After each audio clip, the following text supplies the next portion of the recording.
Welcome back, fellow Dream Warriors, to Riderpiece Theater. Me, Alistair Dayhawk, and tonight, me proud to present Kamen Rider Zeztz, episode 29. Guys, the unthinkable has happened. And here I thought that Yuya wouldn't pull the trigger due to, how Kamen Rider is, for kids. And to pull the trigger, I'm like, wow, Yuya. Wow. I thought that you didn't have it in you to do so, but kudos to you. And for those who don't know what I'm talking about, which I hope you guys do know what I'm talking about because you already seen the episode, and also I've been telling you guys my theory about Minami and what to do with her and her alignment with Code last week and the weeks prior. You heard it here first. So was I shocked? Not really. I was just shocked at the fact that Yuya actually did it. So, yeah. So before we get to this grand, shocking reveal, let us begin our tale with Baku. He wakes up in the dream world, only this time he is in his regular Baku phase, except that, his hair is still sticking out. He doesn't have the makeup on and the contacts on. He is in his regular Baku form, his civilian form. And lo and behold, Minami is the secret agent for this episode. Baku was like, what? Why are you wearing those clothes for? Like, I thought I was the secret agent. And Minami says, well, I'm the secret agent for this episode. And what's funny is when Nem shows up, and what's weird about Nem's outfit, considering that it's Minami's dream, why is she dressed as a pilgrim? Like, she came out with, a bento box, a lunch box to give to her quote-unquote daughter Minami before she was heading to do her mission. I'm like, Minami, like, you picture Nem to be dressed, not only to be your mom, but dressed as a pilgrim? Like, the only thing missing is that bonnet that the penguin women wear back in God only knows how many centuries ago. I'm like, damn. What a weird costume choice. Mother Nem gives her daughter Minami a lunchbox before she goes to do her mission, and Baku's like, wait a minute, what mission are you talking about? And Minami says, rescue the cat, and she does the good luck me thing. And Baku was like, wait a minute, who is the main character here? So he's just breaking the fourth wall and be like, wait a minute, I thought I was the main character of this story. Why are are you the main character now? What's going on? So we go to the next scene with Nox being held captive at the Nightmare Pit, and Seig has placed him into a fight to the finish between him and this gunner Nightmare, fight to the finish, fight to the death. And so after the opening credits, we have Minami searching for a cat named Jako, and you see this girl with the missing paper or in this case, the missing cat on the piece of paper. Baku was like looking at this from afar and be like, wait a minute, this woman who is missing her cat could be the dreamer in question. And so he approaches her and tells her that he will find Jako, the cat. And instead of taking out his Zeztz gadget, he ends up taking out a random magnifying glass, which Baku was like, what the hell? Like, a magnifying glass? Like, I was trying to get my Zeztz stuff, right? But Minami has his stuff, his Zeztz stuff, and she just like uses this, Zeztz item in question, and she just scanning for some footprints, some cat footprints. So she's following the trail, and Baku's like, what the hell is going on? So you can tell that Baku is not used to being the sidekick at all. He's like, what's going on? I thought I was the agent. I should be the one helping the dreamer out, not Minami. So I don't know. I'm detecting a little bit of jealousy or an annoyance, because the sheer idea of his sister being the agent for a day, it just what the hell, right? And I wrote down here in my notes, like, remember, Baku, Minami is the star of the show, at least for one episode, and and so she is following the trail using the Zeztz gadget. And Baku is like, wait a minute, wait for me. So we get back to the nightmare pit. The fight to the death continues. And then in the real world, you see the crazy lady putting the Nox driver onto the comatose Nox and inserts a capsule into the driver. And Crazy Lady says, well, it's time to wake up, my dear Noxie. And so we go back to Dreamland. Nox gets his belt and his capsule, and he returns as Kamen Rider Nox. And he ends up defeating the nightmare. All the while, Zeke is watching this fight, and he's like, wait a minute, this is not right. Someone is interfering from the real world. So yeah, so he knows, like, somebody is helping Nox, or why else did Nox get his driver and whatnot. And so Nox defeated the nightmare, and Zeke is upset, and he ends up destroying the nightmare, and Nox is taunting Zeke by saying, is that all you got? I thought you're going to give me a real challenge. And Zeke says, don't worry about it. I mean, the bad dream is coming. I just need a hell of a sacrifice, and I have one lined up, which causes Nox to be like, sacrifice? What the hell are you talking about, Crazy Zeke? And so we quickly go to the next scene with Baku and Minami searching for the cat. They are in the park, and then all of a sudden this mysterious person sneaks up on Minami, which I assume is Zeke. And then Baku checks on Minami, only to get attacked by a cat nightmare. And so in the next scene, you see Baku waking up from the dream. He reports what he knows to the Black Case File members and asks if there's any black cases here in the real world. And so far, Scully says there's nothing to report. But then when Minami started to talk, her sentences always ends with meow. And Baku and the rest of the Black Case Files members were like, are you messing with us? Why are you meowing for? I mean, are you messing with us? What's going on? And then she started to talk again, like, well, I don't know what you're talking about. And again, she starts to meow at every single end of a sentence. And then Scully notices a red tail.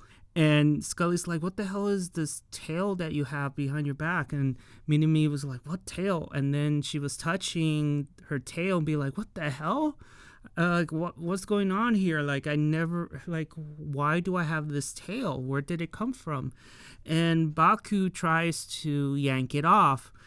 But as he tries to pull it out, Minami is yelling and screaming that it hurts, which means that the tail is connected to her, which shocks everybody. And Mulder is like, there is your black case, which causes Baku to go on a panic mode. And he's like, okay, I need to go to sleep now because, Minami is my only family. The black case is affecting her, so I need to go back to Dreamland.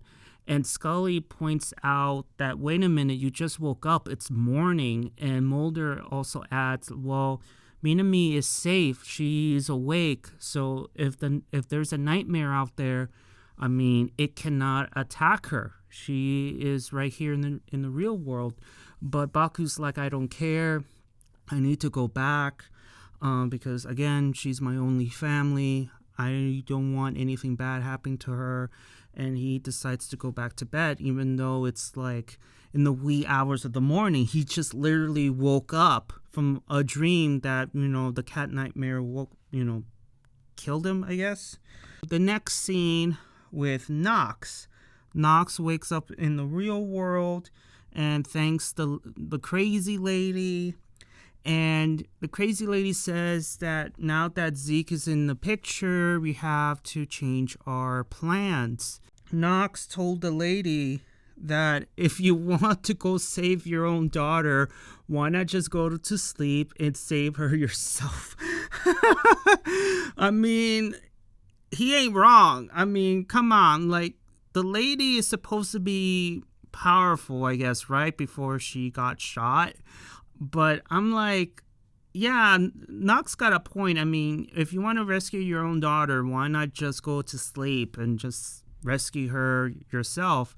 But instead of, telling Nox, I can't because blah, blah, blah, blah, blah, the crazy lady responds with, apparently Seven's vision is messing with your head. What kind of response is that, crazy lady?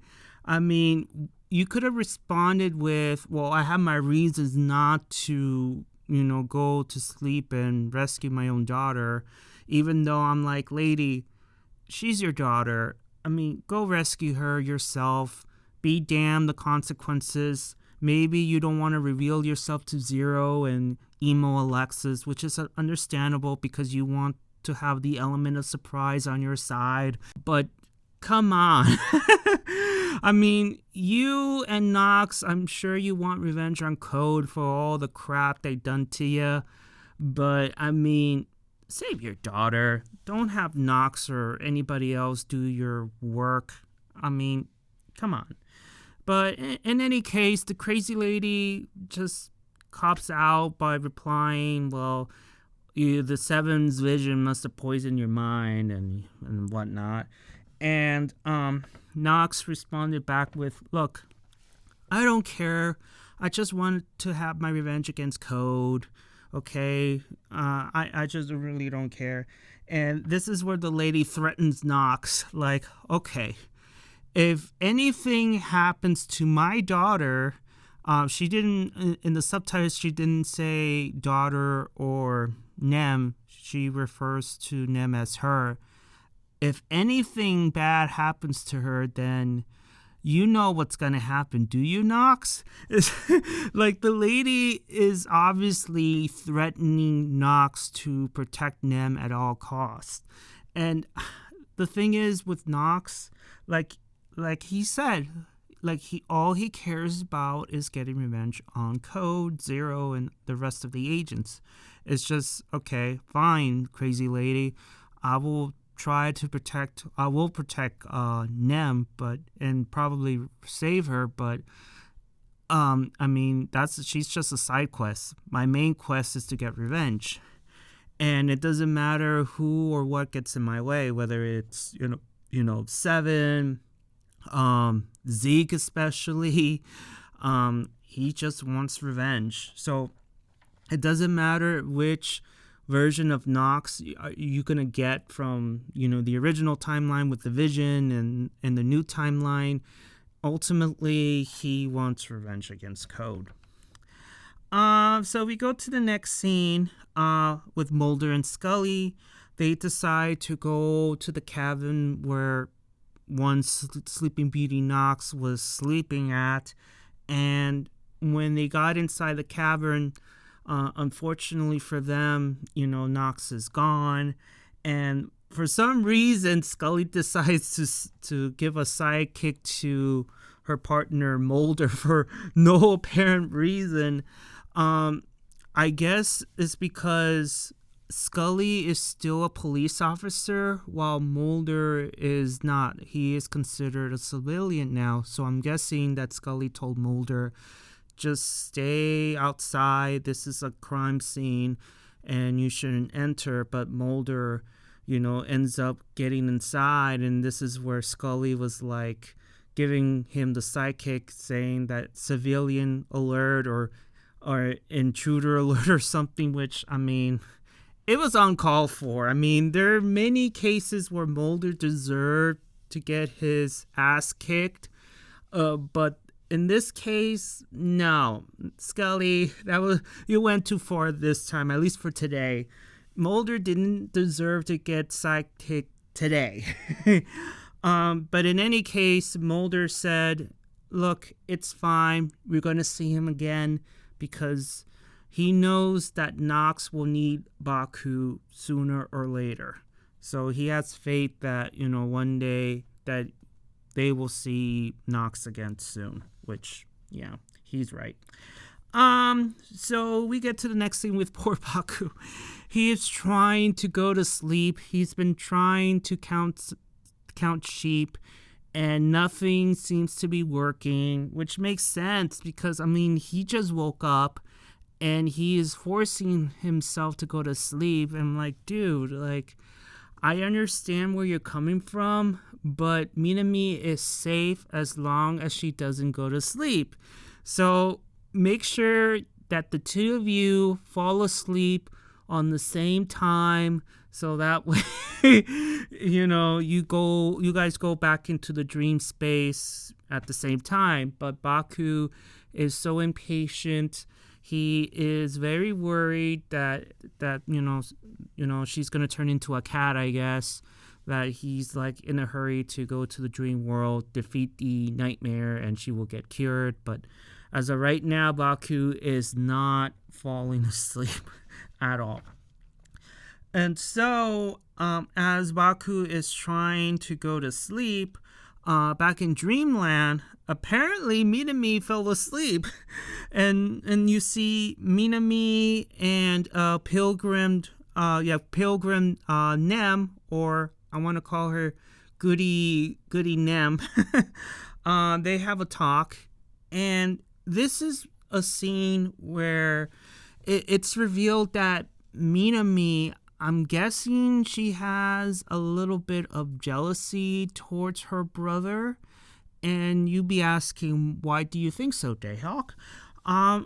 It's due to her response to a question that Goody Nem asked Minami, which is, why did you decide to become a secret agent? And Minami responds with, I don't know, but there is something I want to protect. And you assume, and we all assume, that she is talking about Baku, right?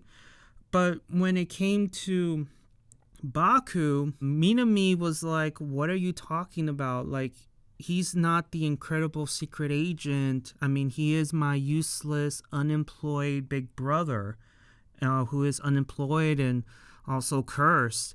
And the way she said it was like, I don't know if sassy is the right word, but the way she responded that way, I feel like she got annoyed, and she just dashed from the spy office. And that, guys, just made me pause and be like, why the attitude? Like, when Nem responded, well, Baku, I've seen him work. He's an incredible agent. He loves to help people, and he's the incredible Agent 7 and whatnot. And Minami was like, well, I'm the secret agent now. Baku is my useless, unemployed, cursed brother. So I don't know what you're talking about. And the way she just dashes off, I'm like, Minami, are you jealous of your brother? I mean, I would be jealous too if, my sibling is able to, go into dreamland and become a secret agent and be able to transform into a Kamen Rider and obtain great powers and invade other people's dreams. And yeah, I'll be jealous too. It's just, I took it aback towards, Minami's attitude, because you would think that she would say, like, yeah, I want to protect Baku because, he's fighting for his life every single day, helping dreamers and destroying nightmares here and there. And I want to protect him for once. Like, I should be the one to protect him, not the other way around. At least, she would have said those things and be like, okay, understandable. But the way she responded, the way that she did, just made me feel like, Minami, are you jealous? Are you jealous? I mean, I wouldn't blame you if you are, but I just find it to be odd that you harbored such negative feelings towards her brother. I'm just saying, but give me your thoughts and opinions on this scene. Do you think that Minami is jealous of her brother? Is that why she responded the way she did and dashed off? That's at least the way, I got that scene from. And so, going back to Baku, after how many hours that he was trying to, go to sleep by counting sheep, he finally returns to Dreamland, only to miss Minami, and he meets with, Goody Nem, and he tells her what's happening in the real world. And then, speaking of Minami, we go to the next scene with her, and she is still looking for the cat, while Nem brought her weapons to protect her quote-unquote daughter. So what happened was, you see Minami still at the park looking for this missing cat, and then we quickly transition to Baku and Nem, and Baku being worried about Minami, and he is trying to search for his sister and all, thinking that Minami could be in danger by this nightmare. I need to find her before it does. And Minami takes out her weapons to protect her daughter, and you see her like waving these cat things, and Baku's like, wait a minute, those are your weapons? Like, whoa. Like, damn. So yeah. So we go to Nox, and he goes inside probably Minami's and Baku's old house, their parents' house, I believe. And he goes inside, and he sees 3 mine doors in the living room. And he peeks through the keyhole of the middle door and sees the nightmare dying, which causes Nox to be like, wait a minute, unless... Oh, and then he just leaves the house. And so Minami is at the river, still looking for the cat, and then all of a sudden she sees a reflection of the cat nightmare in the water, which shocks Minami. And then, to make matters worse, Zeztz shows up, and then you hear her screaming, which leads to the next scene, where Baku and Nem hears Minami screaming. They both go to the river, and they see, the cat nightmare.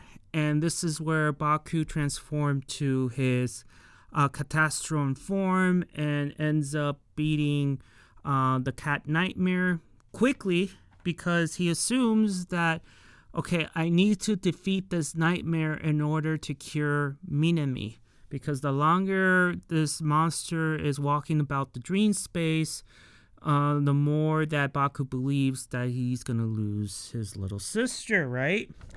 And so, as they both fight, for some strange reason, Zeztz doesn't participate in the fight. because you would think that he would, turn this battle into a 2-on-1 handicap match, but instead he just sits there and he's just like, come on, Baku, kill her, come on, I know you want to, just keep going. So I'm like, Zeke, what are you up to? You usually join in the carnage and fight, Baku, but this time, no, something is not right here. He just sits there and just like, come on, fight, kill, fight, kill. And then at the tail end of the battle, it looked like Baku was about to blow the cat nightmare away with his cannon, but then Nox appears out of nowhere and pushes Baku down, which causes, him to miss the cat nightmare and puncture a hole in the mountainside. Nam was like, Nox? Like, why did you stop him? What's going on? And then Zeke was like, oh, great. The party poo-poo showed up. Like, what the hell, man?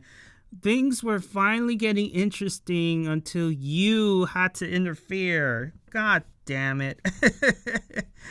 And so the fight continues, only this time you have Nox versus Zeke, and then the continuation of the cat nightmare versus Baku. But this is where things get dark really fast, because as Baku was beating up the cat nightmare, Nox, as he was fighting Zeke, he was like, wait, you can't kill her. The cat nightmare is actually Minami, which causes Baku to be like, holy moly, like Minami. And then you see the cat nightmare dissolving, and you see Minami with cuts and bruises, which reminds me of what happened with Geats, with Michinaga killing the Yamato, only to discover that the Yamato in question was actually Keiwa's sister, and she quote unquote died. And this is like a repeat of that. The only difference was, I think Minami is alive, because they gave away spoilers that, yeah, Minami survived just barely. But yeah, Baku thought that, oh crap, I killed her, and he runs towards her and holding her, and he's like, I'm sorry, I'm so sorry, I didn't know, I'm sorry. And Zeke in the back was like gloating, like, how does it feel that you killed your only family? How does that feel? And Zeke is, yeah, he's crazy, and he is very sick. Like, man, Zeke, you're a sick man. It's so horrible. And to make matters worse, right, Nox continues on that Zeke here has altered her dream. Originally, her bad nightmare, her dream, was supposed to be Baku laying dead in the sand. But thanks to Zeke's power, he ended up altering the dream to make, Minami as the cat nightmare who got killed by her brother Baku. As Zeke was laughing, Nox also gave the finishing blow, which is why you shouldn't be crying for this girl, because Minami is not your sister. She is an agent of code. And that's how the episode ends. Dun dun dun! Who would have thought, guys, that one of my theories ended up being true? The shocking part for me was, like, I don't think Yuya would do this, considering how cruel, would it be that Code actually planted someone to be like, hey, your mission is to be Baku's sibling, watch what he does, and report back if anything is, renders suspicious or something. And oh my god, like Baku grew up with her. And to be told that she is nothing more than a code agent working for Zero, like, oh, if I were Baku, right, I would be furious. I would have kicked her out of my house and be like, look, Minami, you broke my heart. You lied to me for all these years. Why didn't you tell me anything? And of course, Minami would beg me to, please listen to me. It's not what you think. It's just, you need to understand and blah, blah, blah, blah, blah. But I will be like so furious, like, I don't want to listen to you. I want you gone. Like, I can't see you right now. You broke my heart. And I believe that Baku is going to feel that way until the very end, where I think that Baku is going to forgive her, because you remember his code that he considers an enemy who is using, the nightmares for evil and attacking innocents, regardless if you use nightmares or not. If you're harming innocents, you're considered to be Baku's enemy. As of right now, Minami has not done anything to warrant that, except lying to him for his entire life. So I just think Baku's going to forgive her. But if I were Baku, if he's going to forgive her, which I believe he will, he's going to be like, look, I forgive you, but I don't trust you. So unless you're quitting code, as of right now, you're no longer part of the Black Case Files. I don't want you to be a part of our meetings. You have to earn that trust. And I'm sure Minami would understand that. But I don't know. Like, I just think it will lead towards that way. But who knows? The last thing I want is going to turn into a Minato Sensei situation from Guard Chart. Because if you remember what happened in Guard Chart, Minato Sensei betrayed his students. And he, for God only knows how many episodes, he was kicking his students' asses to the point of maybe death. And once he came around and revealed the truth as to why he betrayed them, and, the defeat of Master Greyon and all, in the next episode, the children instantly forgave him and brought him back to the fold. And I was like, wait a minute. It's one thing to forgive him, but why are you accepting him so quickly when he betrayed you guys? There is like a teacher and student trust here, and he broke that.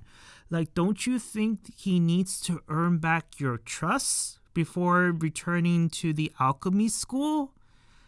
Like, I hope to God that it doesn't turn that way with Minami. Like, Minami has to earn back Baku's trust. That's what I want, but I don't know. But Yuya, he's a good writer, so I'm sure he will come up with a way that Minami will earn the trust back from, Baku, Scully, and Mulder. But as of right now, with this reveal, I think Baku, Mulder, and Scully will be like, look, it's great that you forgive her, but we don't trust her now, and we're afraid that she's going to report back to Zero, which so far we haven't seen a scene of where she is talking to Zero about, any, leaks, right? So she is kind of safe unless Yuya says, Minami has been talking to Zero behind Baku's back for some time now. Then it would be like, okay, yeah, she needs to go. At least, out of, these important meetings and out of the spy room. I mean, that's it. Like, have her earn the trust back. And that's the way I, as a writer, should do that. But I don't know if Yu is going to do it, which I believe he will, but we will see. Because I'll be shocked that Baku would say, Minami is my enemy. And that's going to be very awkward, because if he were to say those words, I could see Baku kicking Minami out. But at the same time, like, wait a minute, who's paying for the apartment? Is Minami paying for the apartment? Because Baku is unemployed, so how he's going to keep up with the rent? I'm just saying, unless the secret agents, Mulder and Scully, would be like, hey, we're going to pay for the rent, but we're probably going to live here. At least they wouldn't be breaking and entering. But I don't know, guys. Like, I get the feeling that Baku's going to forgive her. And maybe he will be like, you're still welcome among us. It's just that you need to keep your word that you're no longer a part of code. I think that's the way that it's going to happen, but it's just a cop-out. I just want her to earn their trust back. But is it going to happen? I don't know. I'm getting Garchar vibes here. But yeah, that's what I want to happen, but who knows?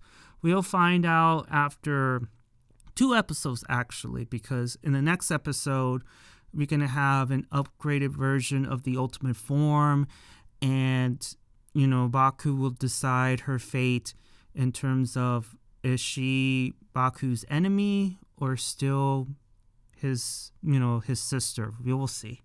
But in any case, give me your thoughts and opinions about this episode. Did you like it? Did you dislike it? Did I miss anything, even though I have my notes in front of me? If you didn't like it, tell me what you would have done differently if you were the writer. Were you shocked about the reveal of Minami not being, Baku's sister and being a part of Code? Were you shocked or not? And what would you want Minami to do and Baku to do in this situation? I already gave you my theories, so I'm very interested in reading yours. So, yeah, give me a like if you like it, and please subscribe. And also, we're in episode 30 now, so 20 episodes until Kamen Rider Maisu or Myth. I don't know how they pronounced it. I heard Maisu. I don't know.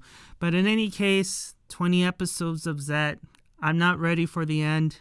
I mean, it's gotten so good, and like, oh, I don't want to see it go. But all good things must come to an end, right? Let's just savor the moment, because we only have 20 episodes left. So yeah, thank you so much, and I'll see you all on the other side of Oblivion. And happy Easter to those who celebrate it. Jane.